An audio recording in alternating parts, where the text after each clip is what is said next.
Olá, muito bom dia para você sintonizado aqui na TV Candidez.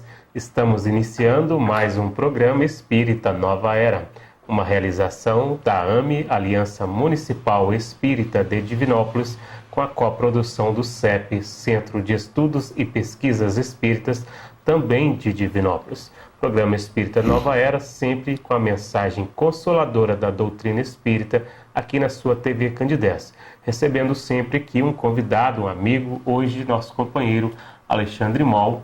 Bom dia, bem-vindo ao nosso programa, uma alegria recebê-lo aqui. Bom dia, Eurípedes, alegria toda minha, obrigado pelo convite. E bom dia também aos nossos telespectadores.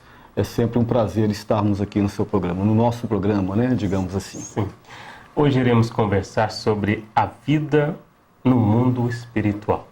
Tantas obras espíritas trazendo em lume esse tema, em foco esse tema, e após a desencarnação ensina a doutrina espírita que o espírito passa a viver associado a mentes que lhe são afins. Alexandre, para entrarmos nesse tema, você poderia falar para nós sobre algumas características assim da vida além da morte do corpo físico? Pois não. A doutrina espírita, ela vem trazer um entendimento muito amplo sobre as questões de natureza deste mundo espiritual. Sim. O que outras filosofias e outras doutrinas e até mesmo outras religiões tiveram dificuldades em nos apresentar, talvez por questões de contextos históricos, de crenças e outras situações culturais, a doutrina espírita, no entanto, ela chega no momento com uma proposta bem reveladora e bem consoladora. Sim. Então, ela traz avanços quanto ao entendimento do mundo espiritual. Allan Kardec, ele pincela, digamos assim, o mundo espiritual, o que ele chama de erraticidade, né? A cidade dos errantes, mas coube a André Luiz, nas obras complementares de Francisco Cândido Xavier, nos trazer mais informações detalhadas deste chamado mundo espiritual. Podemos dizer, antes de qualquer coisa, Eurípedes, que as cidades espirituais, elas estão presas ao campo gravitacional do planeta. Sim. E elas fazem os mesmos movimentos geofísicos que o planeta faz. Então, a rotação, a translação e outros fenômenos naturais, né, estão envolvidos dentro desta psicosfera, do qual as cidades espirituais também fazem parte. Sim. Então, uma das características do mundo espiritual, essas que estão presas ao campo gravitacional do nosso planeta, é que elas têm dia, elas têm noite, né? E elas têm acontecimentos muito próximos dos nossos acontecimentos aqui da vida terrena. Porque você não pode imaginar que, de repente, você passe para uma outra dimensão e lá seja completamente diferente daquilo que nós estamos vivendo aqui. O próprio espírito, ele vai ter uma dificuldade enorme de adaptação se fosse algo totalmente diferente. Então, existem semelhanças muito grandes com o mundo físico, né? E uma dessas semelhanças, como eu te disse, são esses movimentos que essas cidades fazem com a própria Terra e dando a ela, a essas cidades e a esse cotidiano, semelhanças com o nosso cotidiano físico. Então, as características são essas e ao longo do programa a gente vai detalhar isso com mais particularidades. É uma outra dimensão, né, Alexandre? É uma outra dimensão. Não é um outro mundo, vamos colocar assim, igual o pessoal tem aquela imagem de um gramadozinho, uma árvorezinha e a água fresca ali. Como eu te disse, tem características muito semelhantes ao nosso mundo, né? É diferente, claro que é, sim, mas também não é tão diferente como imaginam que sejam. Sim. Né? E assim como aqui nas nossas cidades, por exemplo, vamos tomar como exemplo o próprio Brasil, nós temos cidades que são mais desenvolvidas, sim, que tem o IDH, né, o chamado Índice de Desenvolvimento Humano, sim, melhor do que outros. Assim também é no mundo espiritual. Então nós temos cidades espirituais mais desenvolvidas do ponto de vista tecnológico, do ponto de vista cultural e do ponto de vista espiritual, e temos regiões ou cidades espirituais que têm o índice de desenvolvimento humano, ou seja, espiritual, inferior. Sim. O que vai dimensionar a colocação do espírito em determinadas regiões, é o que nós vamos estudar mais tarde, que é a sua questão consciencial. Sim, muito bem. Evidentemente que ao abandonarmos aí o corpo, nova estrutura é necessária para substituí-lo, né? Poderíamos falar um pouco aí sobre o perispírito? É fundamental falarmos sobre ele, compreendermos sobre esse chamado perispírito, né? Lembrando que essa terminologia foi criada por Allan Kardec quando da codificação das obras espíritas. Peri quer dizer em torno de alguma coisa. Periferia de Divinópolis está em torno da cidade. Sim. Periferia do espírito, obviamente, que é alguma coisa que está na periferia do espírito. Então, essa terminologia foi criada por Allan Kardec pelos idos de 1857. Mas é bom saber que os antigos já falavam e discutiam esse chamado perispírito. Os egípcios o chamavam de Ka. Paracelso chamava de corpo sidérico. Paulo de Tarso, na primeira epístola aos Coríntios, capítulo 15, versículo 44, afirma: se tendes o corpo carnal para a manifestação da vossa carne, tendes o corpo espiritual para a manifestação do vosso espírito. Então Paulo foi bem claro, né? Quaisquer que sejam as interpretações que você dê a esta fala dele, é difícil você imaginar uma coisa que seja diferente disso. Então, o perispírito é essa estrutura, né, que faz a conexão entre o espírito e o corpo físico. Aliás, Allan Kardec, no livro A Gênese, afirma que o perispírito é aquilo que faz do espírito um ser abstrato, um ser concreto.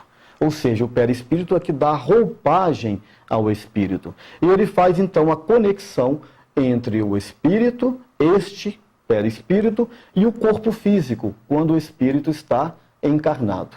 Desencarnando o homem, ou seja, destruindo a sua estrutura morfológica, física, o que sobrevive?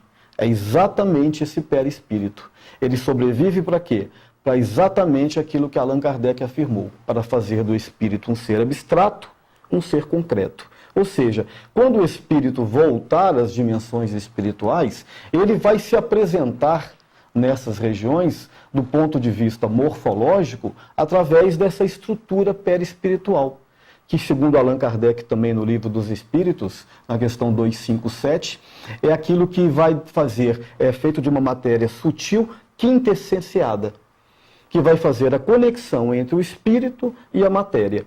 E, como eu já disse, morrendo a matéria, ele sobrevive e se apresenta ao mundo espiritual. Outra coisa interessante nós observarmos, Eurípides, é que a morfologia, a aparência que o perispírito se apresenta no mundo espiritual é muito próxima daquela que o homem tem quando encarnado. Sim. Então, se ele desencarna numa fase mais adulta, como nós estamos, ele vai se apresentar numa morfologia, numa aparência muito próxima daquela que ele tinha aqui.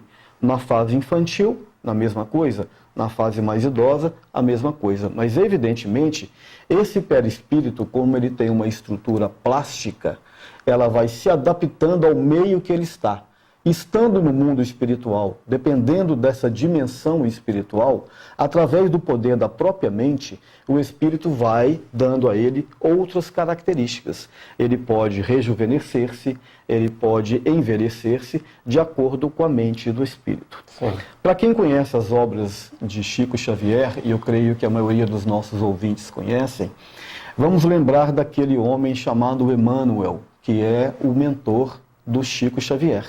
Quando o Emmanuel se apresenta ao Chico Xavier, em determinadas passagens, segundo o próprio Chico diz, ele se apresenta numa estrutura morfológica de uma encarnação que ele teve aproximadamente 2000 anos, quando ele foi um senador romano na época de Jesus. Ele se apresenta como o senador Públio Lentúrios, que segundo ele teria sido este homem. Por quê? Morfologicamente, ele deu a ele essa aparência. Porque, segundo ele disse, certa vez, foi aquela reencarnação que mais o marcou do ponto de vista da evolução. Então, o espírito já atingindo uma certa evolução, um nível de consciência, ele é capaz de dar a este perispírito uma forma, uma aparência que lhe convém. Sim, muito bem. André Luiz, em suas obras, Alexandre, especialmente no livro Nosso Lar, narra toda essa organização social na vida espiritual, ou seja, lá ele demonstra trabalhos e tudo. Então, tem aquela expressão que a pessoa descansou. Sim. Então, como fica tudo isso? A gente tem esse hábito de dizer, né? Fulano morreu, ele descansou, ele vai descansar, né? Na verdade, talvez ele descanse, dependendo da situação que ele estava tendo aqui na Terra, de uma vida de muito sofrimento, de muitas dores, né? Principalmente quando essa criatura passa por alguma doença muito dolorosa, num processo muito expiatório de dor. E aí, quando essa pessoa vem a morrer, ou desencarnar, como nós preferimos dizer, essa pessoa, de certa forma, descansa sim, né? Ou tem a vida muito atribulada, com muitas provações, então ela podemos entender que ela descansa. Mas no outro aspecto, né, se a gente levar literalmente, jamais. O espírito jamais descansa, né? Ao contrário, quanto mais evolução, quanto mais competência tem o espírito, mais são os desafios e maiores são os trabalhos que ele tem para enfrentar. Vejamos, por exemplo, a vida do próprio Chico Xavier, que nós citamos há pouco.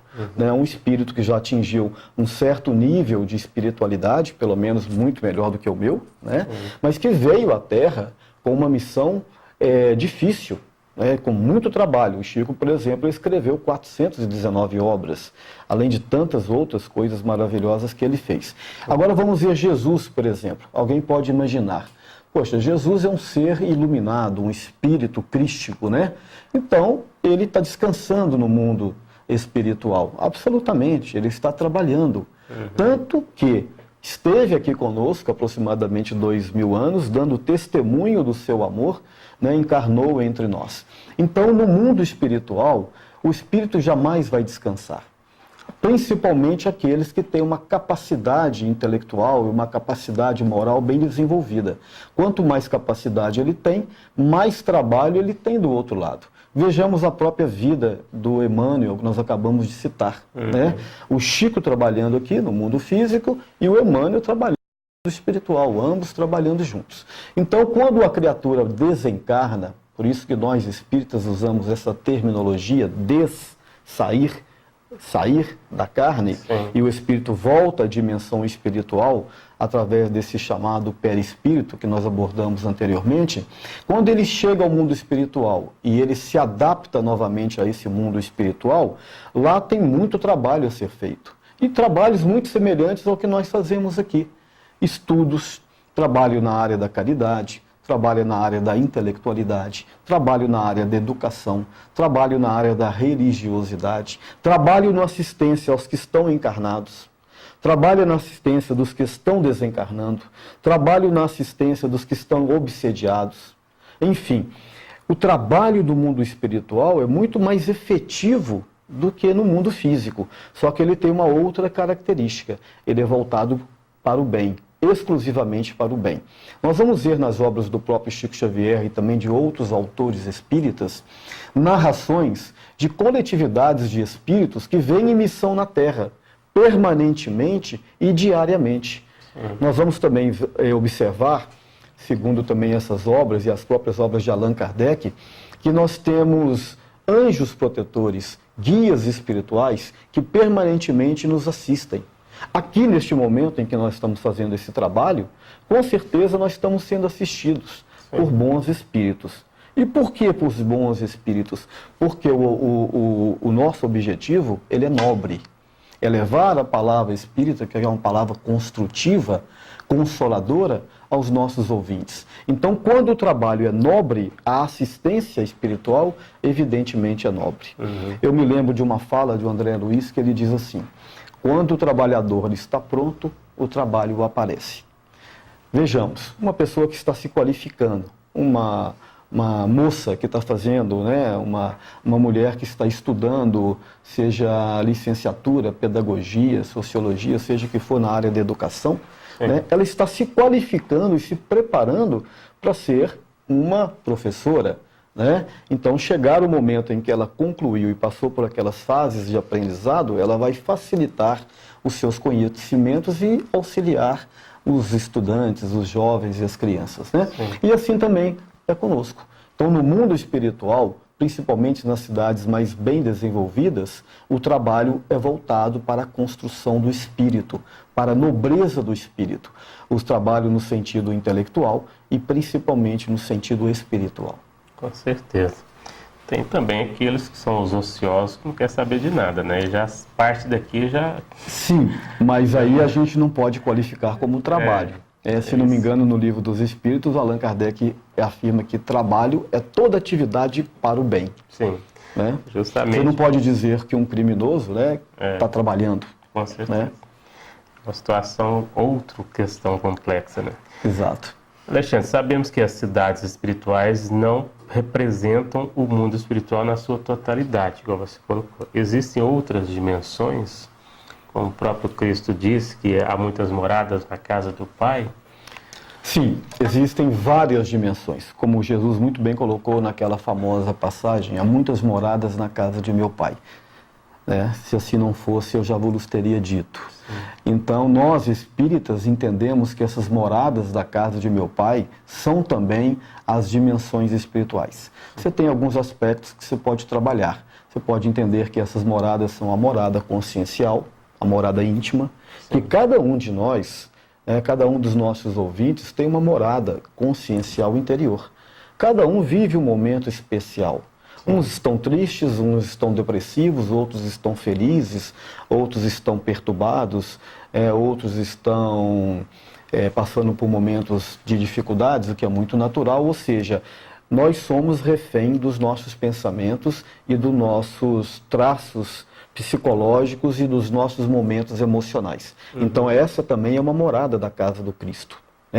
Temos também a morada física. Esse lugar onde estamos, esse plano físico, nesse corpo físico aqui tridimensional que nós estamos nos manifestando, é uma morada da casa de meu Pai também.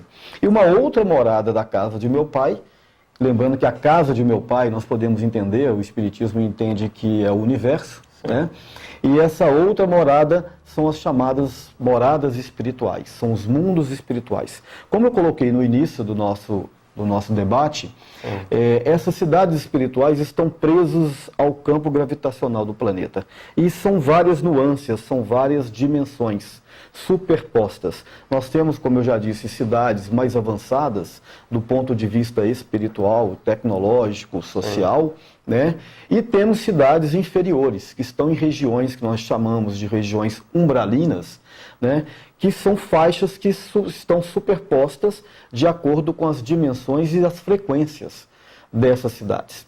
Agora é interessante observarmos, Eurípides, que esses conceitos não são apenas do Espiritismo.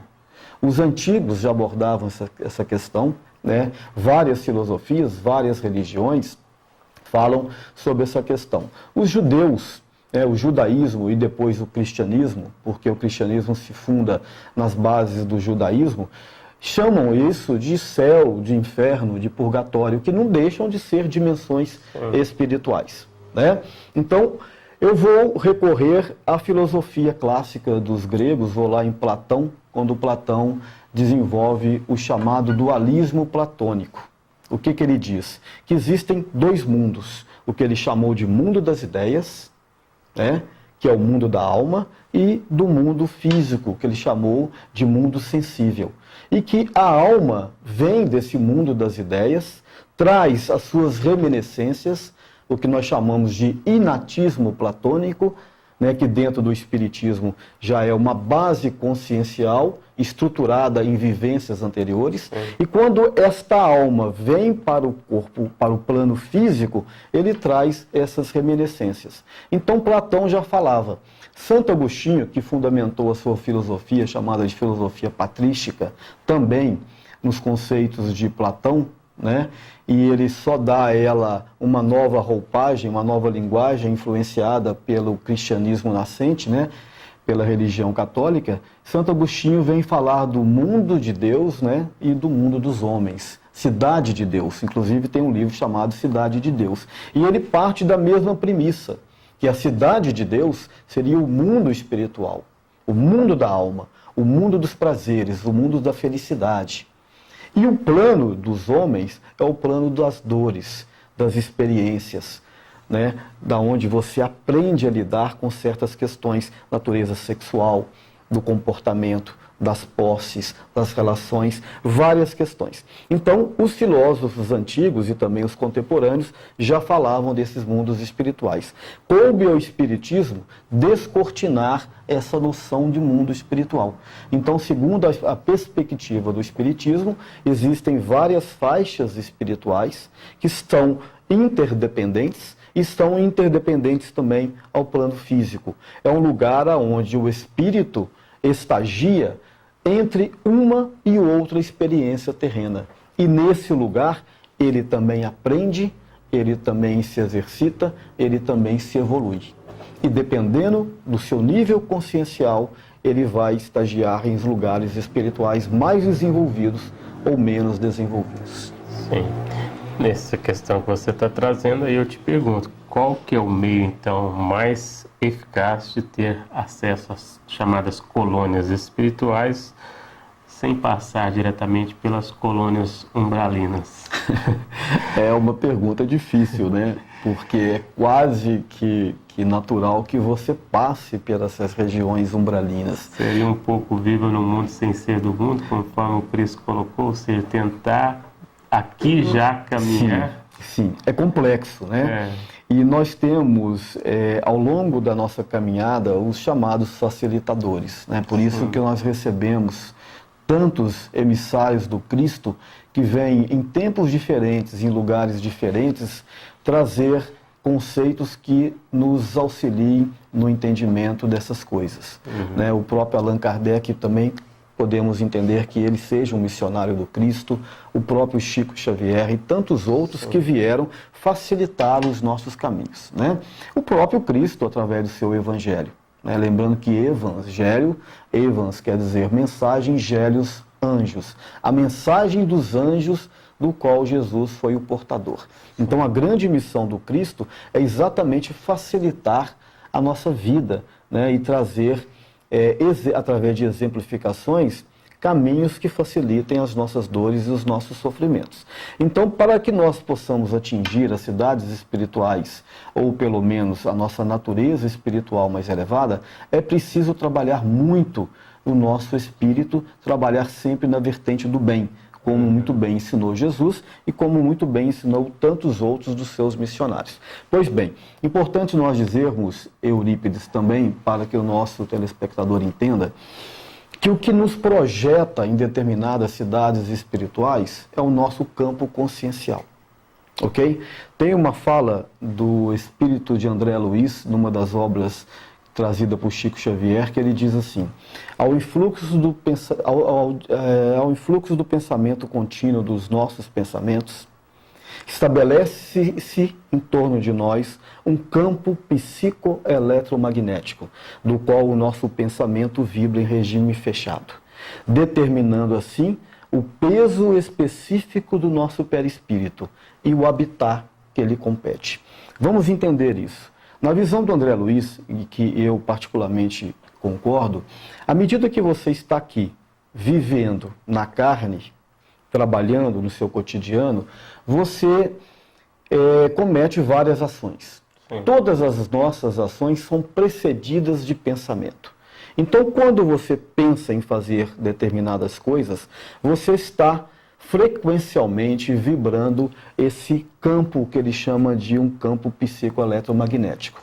Esse campo psicoeletromagnético, que também podemos chamar de aura, né, ela vai vibrando em torno do nosso complexo perispírito, corpo físico, e vai modelando o nosso perispírito, ou sutilizando ou densificando-o. Então, ao longo das nossas atitudes e das nossas práticas, dependendo, evidentemente, dos nossos pensamentos e da nossa frequência, nós podemos sutilizar o perispírito ou densificá-lo. E aí, como diz o André Luiz, né, determinando assim o peso específico do nosso perispírito e o habitat que ele compete depois da experiência, depois da morte. Ou seja, o que vai nos colocar nessas dimensões que nós abordamos anteriormente é o peso do nosso perispírito, que é consequência dos nossos pensamentos e das nossas atitudes. Então aí nós vamos modelando e quando você desencarna, você se projeta.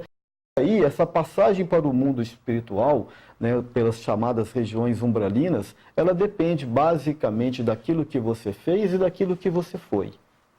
E se ainda se compraz nos apetites, nos prazeres materiais, naturalmente você vai ter uma dificuldade de desvencilhar-se dessa estrutura física que estará em decomposição. Porque você ainda se sente atraído pelos prazeres que a matéria te oferece.